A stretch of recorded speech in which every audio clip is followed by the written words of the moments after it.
اور ہم نے انسان کو مٹی کے خلاصے سے پیدا کیا ہے، پھر اس کو ایک مضبوط اور محفوظ جگہ میں نطفہ بنا کر رکھا، پھر ہم نے نطفے کا لوتھڑا بنایا، پھر لوتھڑے کی بوٹی بنائی، پھر بوٹی کی ہڈیاں بنائیں، پھر ہڈیوں پر گوشت پوست چڑھایا،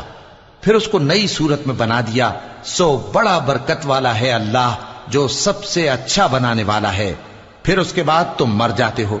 پھر قیامت کے روز اٹھا کھڑے کیے جاؤ گے، اور ہم نے تمہارے اوپر کی جانب 7 آسمان پیدا کیے، اور ہم خلقت سے غافل نہیں ہیں۔ اور ہم ہی نے آسمان سے ایک اندازے کے ساتھ پانی برسایا، پھر اس کو زمین میں ٹھہرا دیا، اور ہم اس کے نابود کر دینے پر بھی قادر ہیں۔ پھر ہم نے اس سے تمہارے لیے کھجوروں اور انگوروں کے باغ بنائے، ان میں تمہارے لیے بہت سے میوے ہوتے ہیں، اور ان میں سے تم کھاتے ہو۔ اور وہ درخت بھی ہم ہی نے پیدا کیا جو طور سینا کے دامن میں ہوتا ہے، یعنی زیتون